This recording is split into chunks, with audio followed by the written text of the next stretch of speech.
Hi friends, Mindy here. Welcome back to my channel. Today I'm going to be sharing a haul video with you. These are some of the books that I recently got when we were on a trip out of town to a couple of antique stores. But first I want to share this beautiful ledger with you that I just received. This actually was my mother-in-law's. They found it in their home when they purchased it years ago. And recently they have downsized, and so in process of all of that, she gave me this beautiful ledger. She used to have it displayed on a desk. This ledger is from the 1880s, 1881 through like 1884. This ledger is over 600 numbered pages, and every single page is filled in with the most beautiful writing. That was like a general store or something. And it's been so fun. Just the last couple days, I've been opening it up and just reading different things. Sardines and crackers, 20 cents. It's just fascinating to me. And then of course the beautiful handwriting and font and everything in here is just, I'm so excited about this ledger.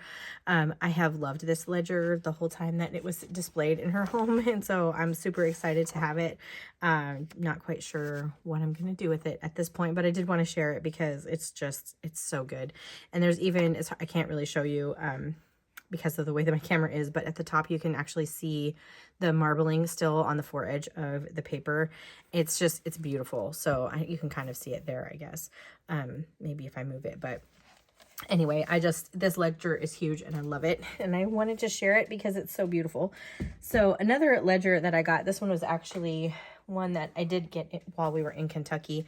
This is one I had found the last time we were there actually. And I tried to buy it. It was just kind of tucked behind the counter, and I asked about it, and there was just some confusion about what it was. And so they were trying to get in touch with the owner of the booth that was listed. And anyway, it happened that when we went in just to kind of check on it to see if it was still available, the owners of that booth were there, and so they made me a really good deal on this. And this one is just all blank, but it's a lot of pages in here, and so I'm very excited to have this ledger. If you have followed along at all, you know I'm a big fan of ledgers, so they're just very versatile, especially for art journaling and junk journaling.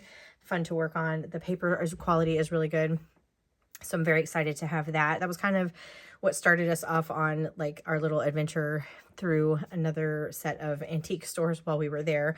And I just thought I would take a quick second and share kind of my heart behind why I'm doing this, and also why I'm buying the books that I am and sharing them with you. So if you have followed along, I have started a website which is called chosenandcrafting.com, and I'm sharing over there some just different variety packs of papers and things that I think are really good for you if you are a journal maker, if you junk journal, if you do art journaling, if you have a desire for like a custom order, you can let me know that over there too. But in all of those processes, in all of the journals that I make, I like to have a variety of different styles of books. And so different patinas, different fonts, different, just, you know, a lot of variety. And so I have found that when I have purchased kind of kits like this from other places, I end up with like a big chunk of one section of a book. It might be an entire signature of a book, and I don't really get the same kind of variety. So that's what I'm hoping to provide, is a good variety of books. And I just thought it would be fun as I'm doing this haul to kind of explain what I'm looking for or why I chose the books that I did. But there were a lot that we got this time. And so I might have to turn this into 2 videos because I don't want to make it too long either. But I'm just going to jump right in with a few of the Almanex that I got. So this first one is actually called, it's actually relating to cotton prices in January of 1938. But I liked this one because there's like some graphs and charts and things in it. And these just make really great backgrounds. They're just nice and neutral. You can put them in your journal. You can decorate over the top of them. You can make master boards with them. There's just all kinds of different things that you can do. You can do art right over the top of it, and you don't have to worry, you know, with it competing too much. And then, so that was from 1938. And then I got 3 almanacs. I have 19, 21, 22, and 23. And these are just a lot of fun for the different kinds of weights and measures that they have in them, the calendar pages that are in there. There's also household hints and tips, but you have like the length of days. It's just really fun. I really love the calendar pages with the different headers on them with the little artwork. I love them. So I thought these would be fun. And my last the one I had from like 1925, I used all of those pages. So I was able to find 3 new ones around that same time period. So excuse me, I'm still recovering. Sorry for that. So this next book is one that I got. What drew my eye to it was the size of it. It's just a good size. But this is actually from 1823. It's like 4 by 7, 4 by 6. It's just, that's something about that size I just really like. But this is another German paper. It's German rag paper. And obviously I don't speak German. I have no idea what this says, but the paper in it is so good. I have a couple other German rag paper books, and I really liked the size of this one. You can see there is some foxing in the paper, but it doesn't like get brittle in the same way that other older papers do. And so I really love that. And if you have ever gotten some rag paper, some really old paper, there's just the feel of the paper is just really, really good. And when I try and pull these out of the signatures, I try and save them in a folio. So basically you get, you know, the 2 pages that are folded together. And that way you can, if you wanted to, like insert it exactly into your book and have it, you know, facing the right way. But especially for a book that's like of this size, I really love that one. So then that was 1800s German rag paper. So sorry. Let me just take a drink really quick. I do apologize. So this one I found was a 1935 yearbook. Now, this one is missing some pages. I don't have the full calendar year. I have starting in February. You can see they must have ripped out those first sections. And then there's a few in the back of December as well. But what I loved about this, they're all blank. I had another kind of date book that was very popular. But this one has, like, it's the 181st day, and there's 184 days to come. And I just thought that was so cool in this calendar. So 1935 for this little day book, yearbook, which is so fun. I love the size of that one as well. This one is the poems of Wordsworth. I got actually a couple different poetry books this time. This is 1924. So you have just a collection of his works here. And again, this one is just a good size. I like the font of it. I like the poetry because of the different ways that they're laid out on the page. They just look cool, in my opinion. Some of these do have some like little pencil marks on them. Apparently whoever read this either enjoyed them or whatever, but those are kind of the things that I think are fun about some of these older books as well. And then you have, you know, their address and stuff in the front. All in all, it's actually really, really good condition, this book. And I think that the cover of this would make a really nice journal. So that one is 1924 Wordsworth poetry. This one is a French book. And this one is 1901, and it's a language series. So there's like, part of it is in English, but I don't know if it's like a vocabulary or, you know, you're trying to learn, but there's also like a vocabulary section where you have the French word and then the English definition. So, but just beautiful pages. Course, again, because it's French, and I just really love foreign language books.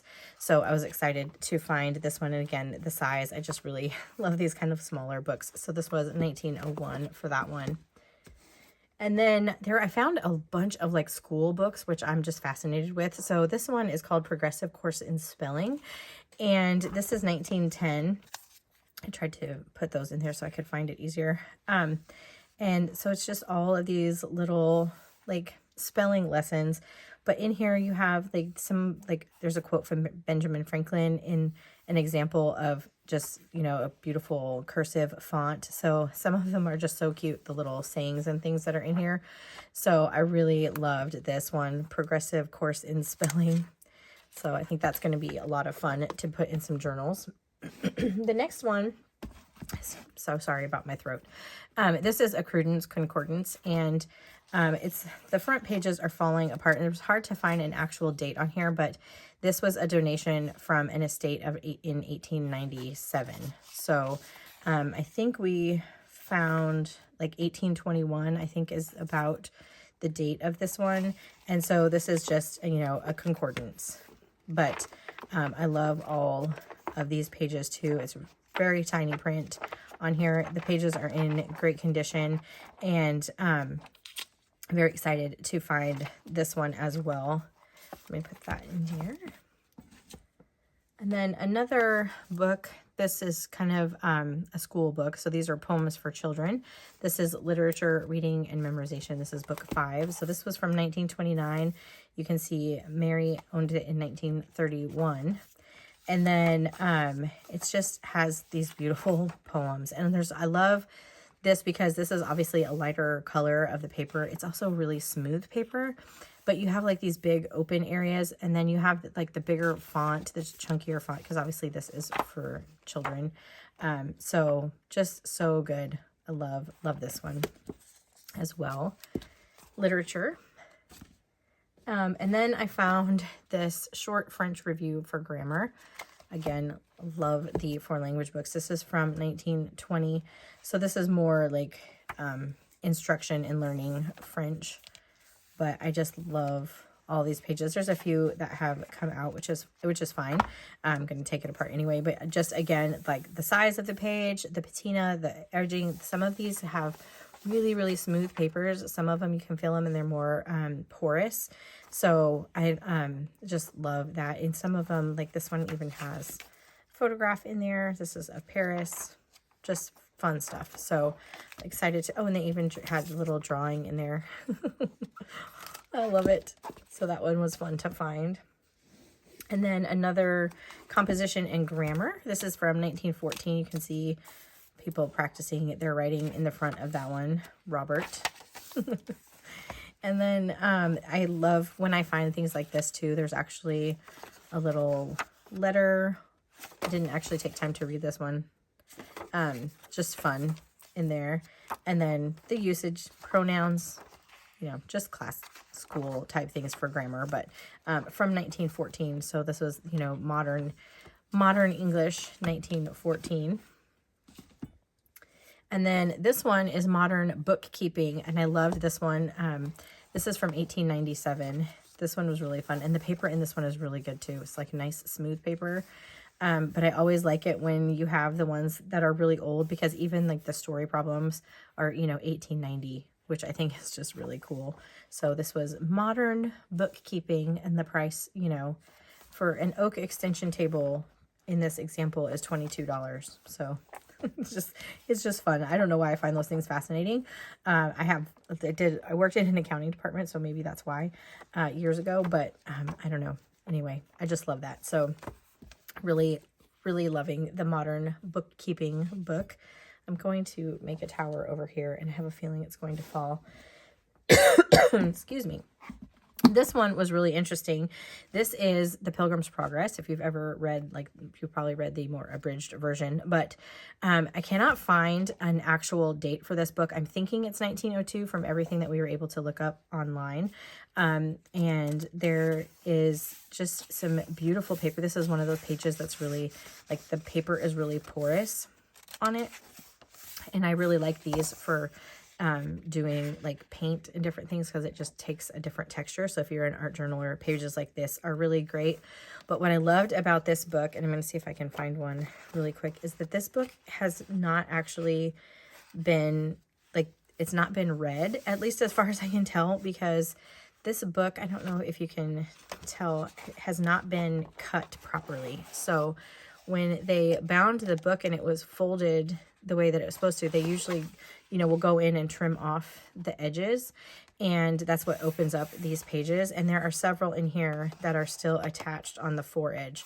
So you can see, if you look down in there, you can see the actual page, like page 143 or 142 is in here, but you can't actually get to it. And so I've seen other books like this, sometimes even where they're across the top, they've been folded at the top, and you have, it's obviously a book that has not been read. I don't know if that's why I can't find a publishing date on this one, or whatever, but there were similar ones that we found online that were also this way, where the foredge was not trimmed properly. And they were around at that time, so early 1900s, but I just thought that was really fun. So my first time actually coming across one personally where the pages have not been trimmed like that. So I just think that was fascinating. It's fascinating to me. So anyway, that was this one. Let me put that off to the side. And then I found this one. This is the book. It's called The Book of Games for Home, School, and Playground. So this is obviously geared toward kids. It's 1927. But what I loved about it is you have some things in here that are like little songs. You have like little directions teaching them how to play quiet games. The blanket guess. I don't know why I found this one so fascinating, but I did. And there's a ton of games in here. I think that said something like over 400, but you can even see the little diagrams with the stick people. It's so cute. And then you have different things, you know, like little just playground games and things that we would have done. And then even some really cute pictures in here. So there's illustrations and everything. So 1927 for that. Just thought that was a lot of fun. I keep saying that, but I was really tickled with some of these books that we were able to find this time. This one is called the Progressive Music Series. I got a lot of music books this time, which I'm actually really excited about, because I like again, it's the same idea with the different fonts.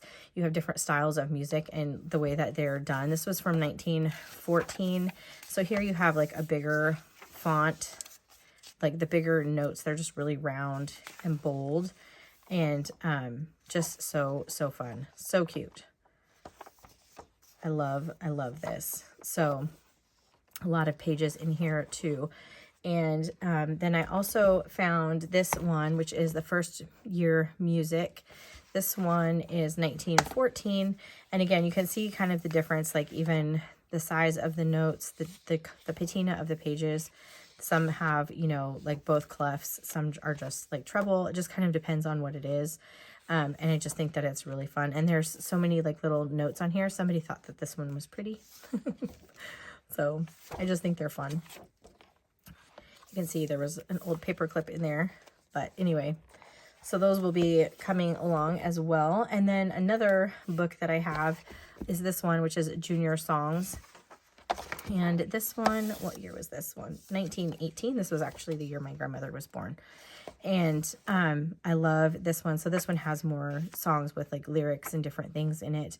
And you have the multiple clefs in here, just beautiful. And then the paper is really good on this one as well. So I think I'm going to stop here because this has been probably a longer video than I had intended for it to be. I probably need to cut out my commentary a little bit, but I just want to share kind of the fun things and why I love each of these books so much. But so stay tuned for part 2. If you're interested in seeing these, check back with the website. I'm trying to get these done so that I can get them into some packs.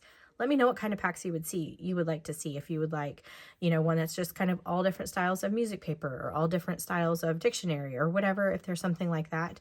Or if you prefer a wider variety. Again, also over on the website, you can email me if there is something that you see in one of these haul videos that you're interested in. If you would like to do a custom order, you can let me know over there. I've done that for a couple people already.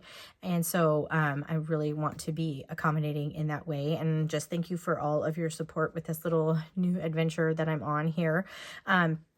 If you liked this video, I would really appreciate it if you gave it a thumbs up. Subscribe to my channel if you haven't already. And until next time, bye.